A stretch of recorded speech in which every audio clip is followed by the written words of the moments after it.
It's TISM Talk time.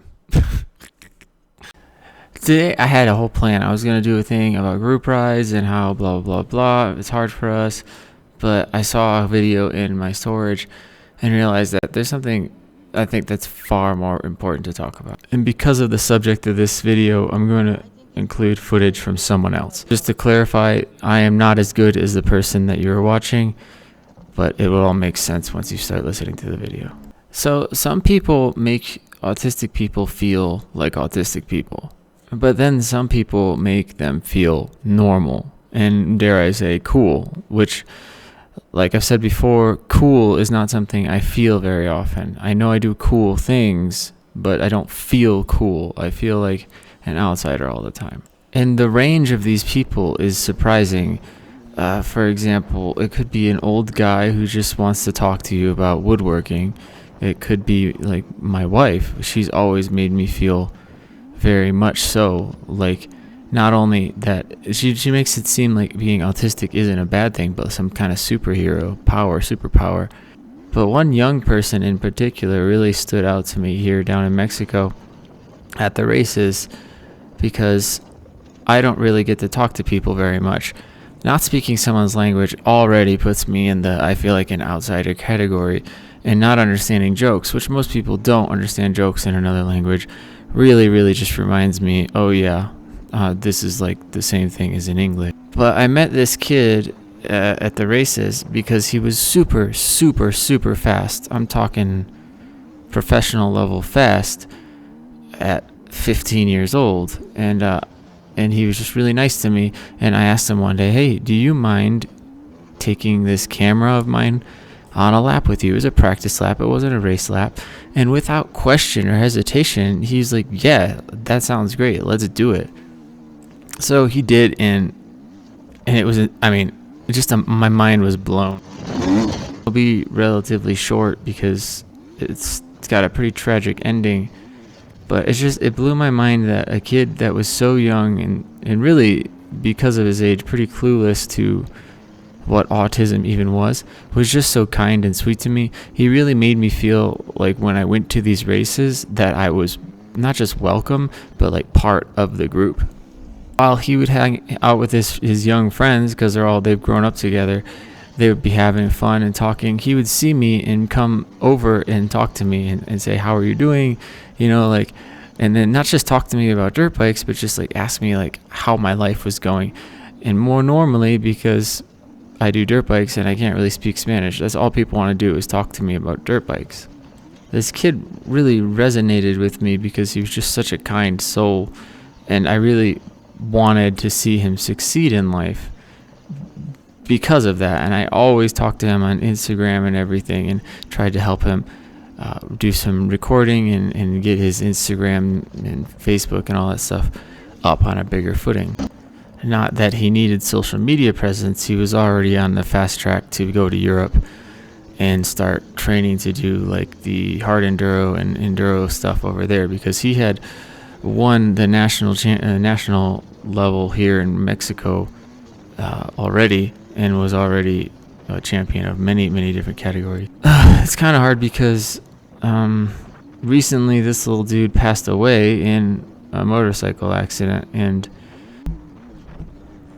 and I was there with him in the dunes, and it just didn't have to be. And I looked around and I saw two other teenagers, and it just made me remember that when I was a teenager, I lost a friend too. At the time, we all just thought he was really seriously injured, and then obviously injury time passed and we found out. Seeing his fiercely loyal friends at the funeral reminded me of when I was their age doing the same thing, and just how incredibly difficult it was to get over and to deal with that fact that life just does that sometimes. So it's just, goddamn, it's always hard. It's hard for everyone for all reasons. It's not just because of autism. It's a real cutting blow to the riding community. And I just wanted to make a video about this because I really do feel like if you are on the spectrum, it's really important to find people like him and my wife that make you feel like you belong.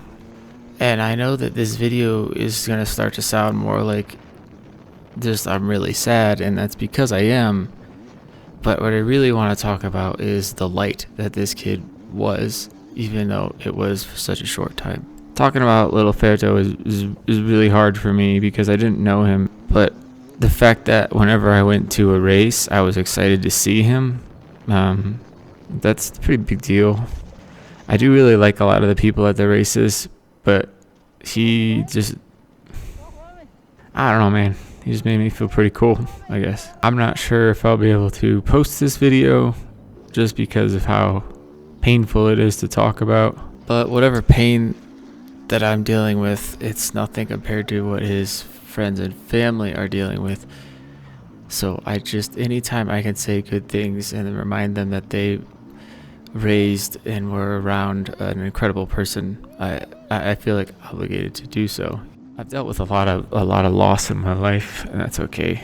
But whenever you lose somebody that does make your world and the world a better place, it's just extra hard.